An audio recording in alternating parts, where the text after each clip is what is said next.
Hey everybody, Stippling Vaughn, and you know where I am because of the sound in the background. I'm at my local dive bar working, and last night Ethan Van Sciver was on Tim Pool's podcast, or show, and congratulations to Ethan. It's great to get him out there into major channels to really help promote Comicsgate and Comicsgate books. It was great to see him on.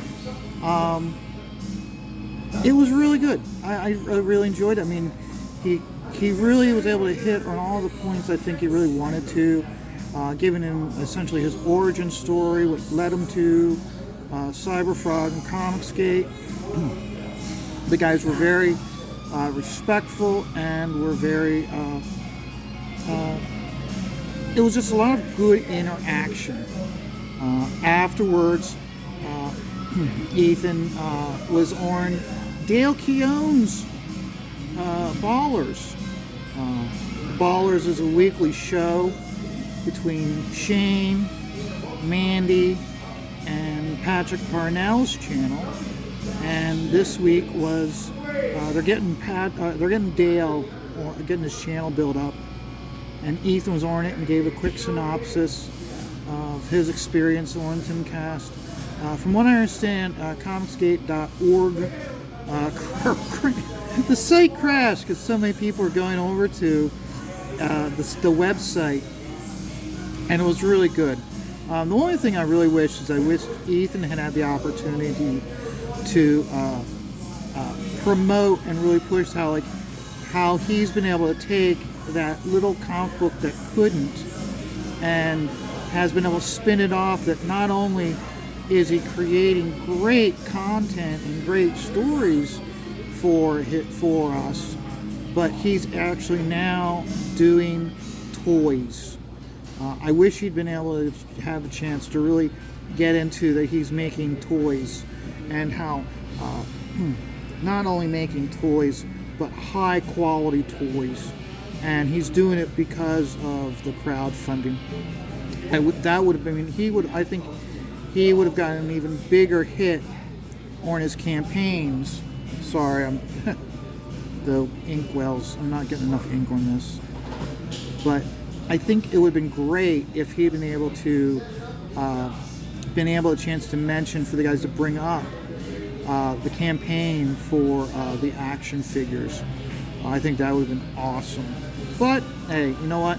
I don't think this will be the last time Ethan's on Tim Pool's show, and I have a feeling the Tim Pool's show will be having other Comicsgaters on eventually. I can see Renee. I can see her getting onto Tim's show. I can see Renee doing a great job on Tim's show because she knows the manga genre where so much more than Ethan does.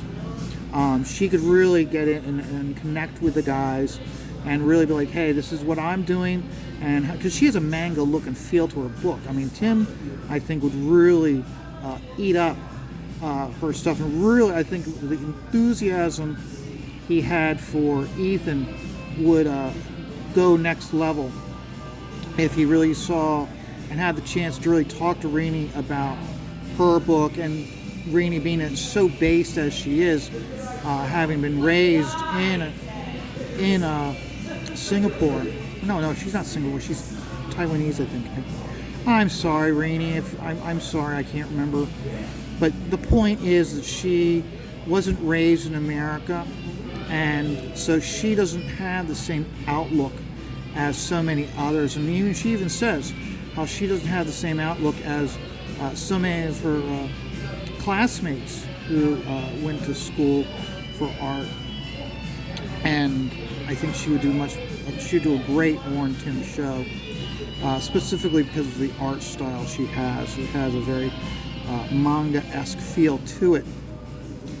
For anybody who's catching me out for the first time, what I'm doing is I am doing my comic book called Scat Investigators, And with Scat Investigators, it follows the story of 2 Pennsylvania game wardens as they perform the cover-up.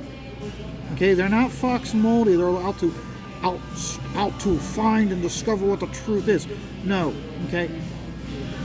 My 2 characters, their job is to perform the cover-up, to keep the creatures that go bump in the night hidden from the public. So when the public's going, it was a werewolf, we're like, no. It wasn't a werewolf. It was a mountain lion oran crack. Okay, it was a mountain lion. It came across the meth lab hidden out in the woods. It got high on meth, and that's the reason why we have these attacks. It wasn't a werewolf. It wasn't a werewolf at all. Psst, it was a werewolf. I mean, that's what these guys do. They perform the cover-up. And so that's what I'm doing. I'm working on one of my pages here where they've gone to the cabin of one of the deceased victims, and they're going to spend the night there. And we've got Mac, who's passed out. We have Bob, who's a rookie ranger, and then we have Victoria. Victoria is their field contact. She actually carries out their she's the one that gives them their walking papers out in the field.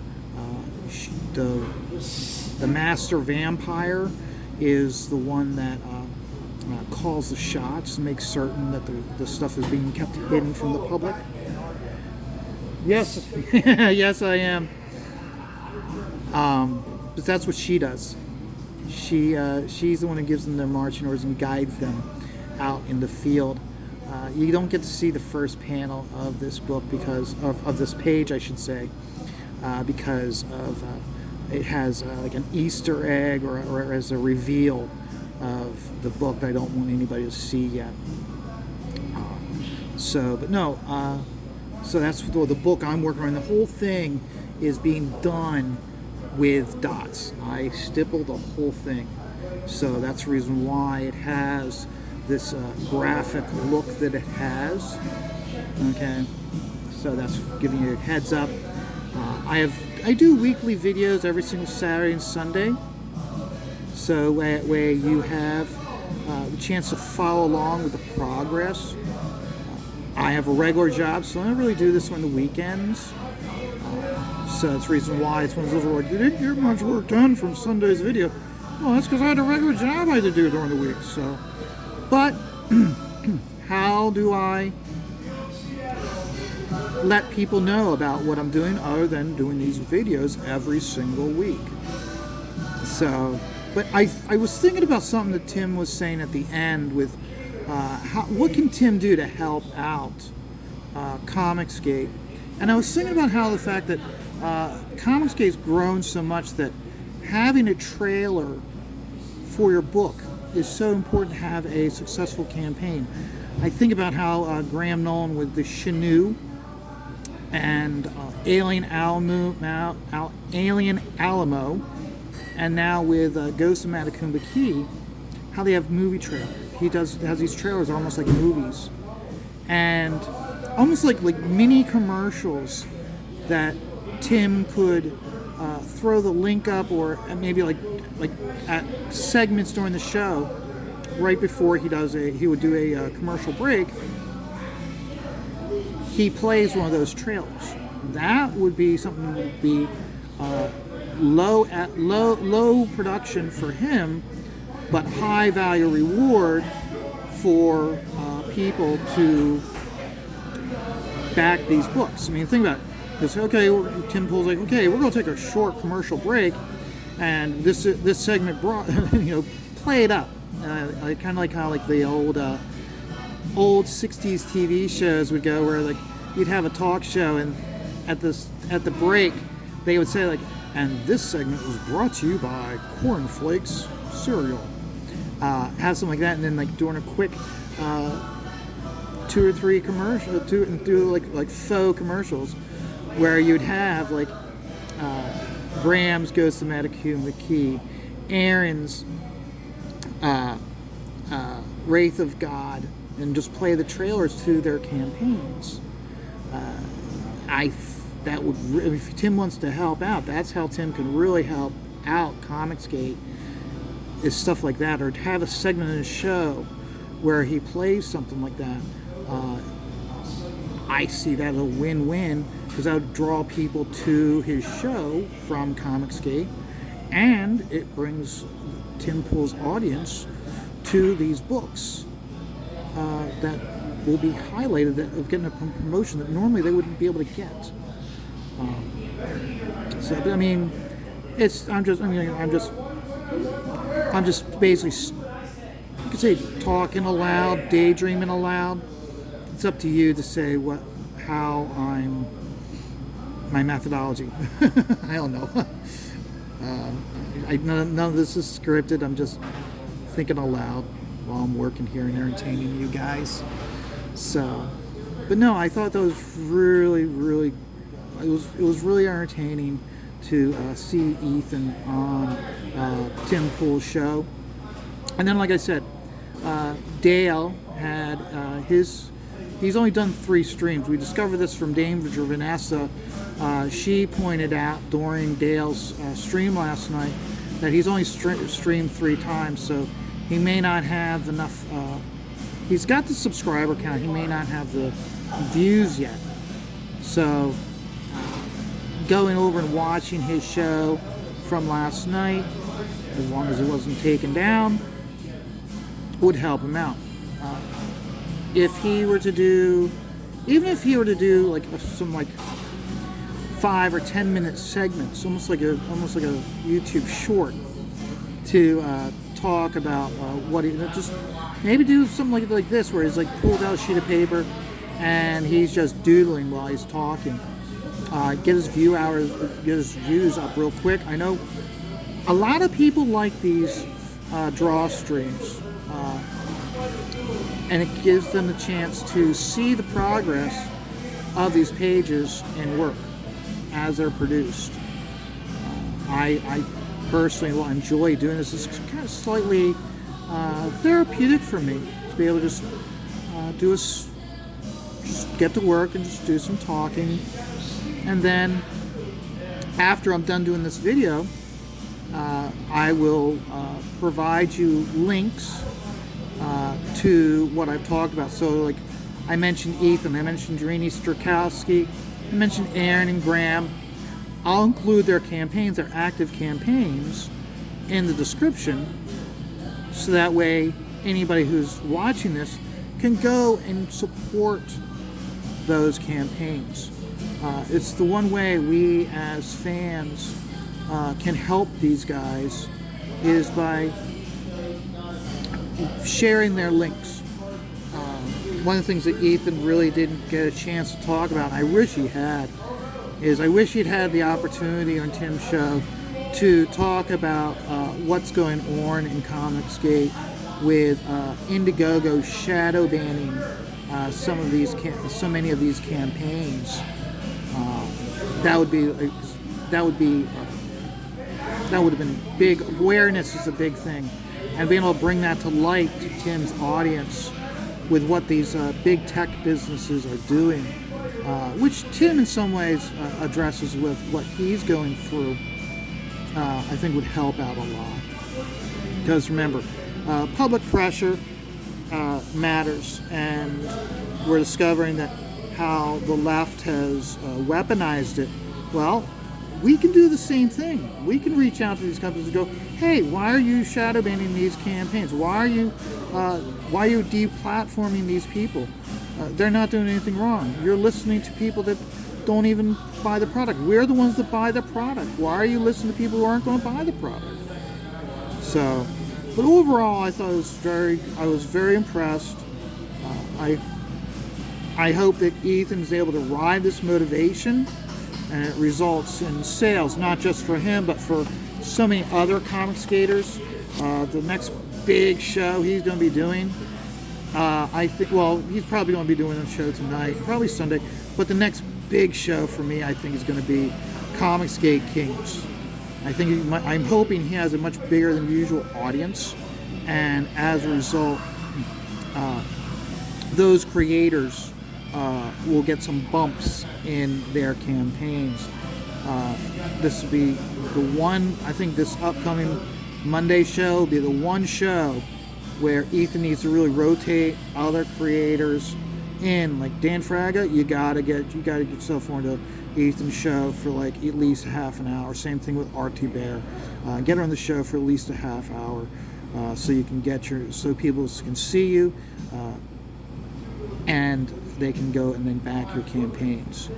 So I think is because you gotta keep in mind, you gotta get where the eyeballs is. I mean, that's the reason why that's one of the reasons why I'm talking so much about this, is to get some of Ethan's audience to come over and take a look and see what I'm doing and how this is being created. I mean, keep in mind, all I'm doing is doing a beam on a ceiling, okay? But you can see how by doing the dots and going from dark to light, you create that depth and you get that transition.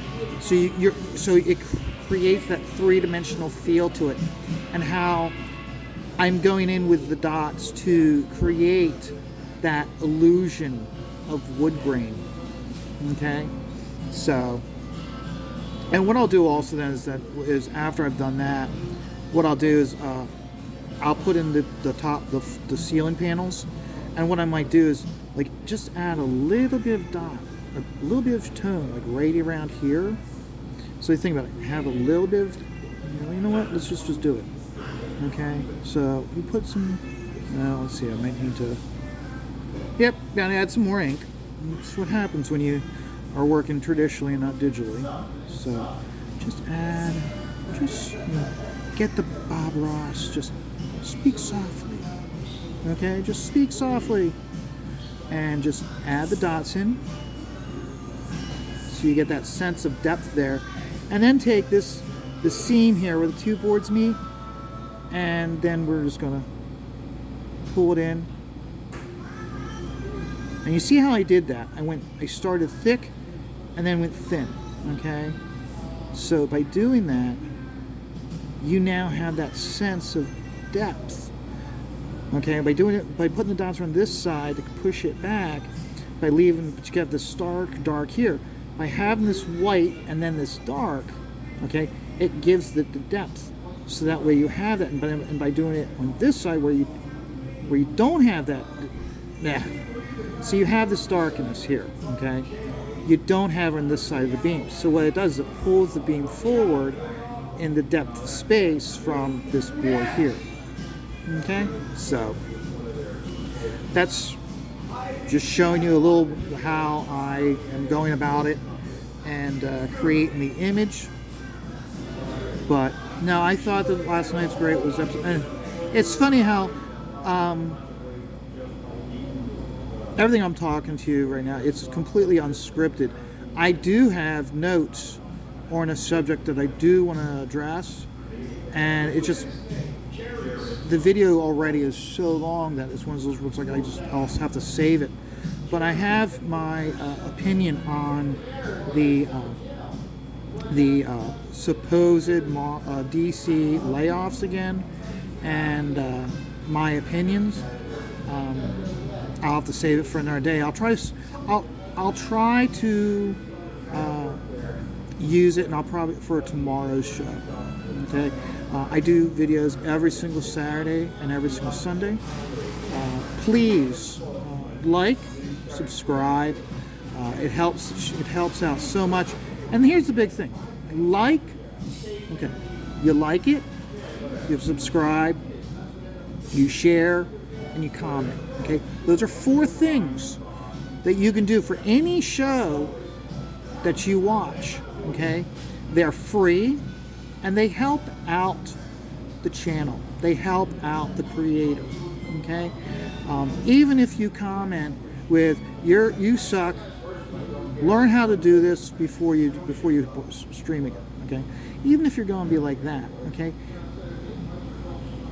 no comment at all can be deadly. No like is worse. no comment. You get what I'm saying? Just by liking, subscribing, they're free things and they help out.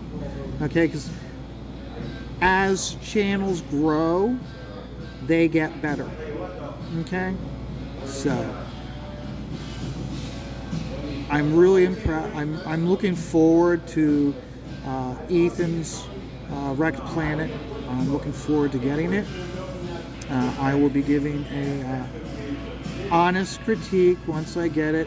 I'll be doing an unboxing video so you can see how it arrived, so that way you can see the quality. And I always do, and I try to do that with almost every campaign that I've backed. Once I get it, I will try to, I always do a unboxing video, so that way the creator can see that the book arrived and is in good shape. That way they know that if they're shipping to Central Pennsylvania, what the quality of the book's going to be. Okay? So, until then, you guys have a great day. Remember, life is stressful. But what do you do when life is stressful? Me personally, when life is stressful, I just take it one dot at a time.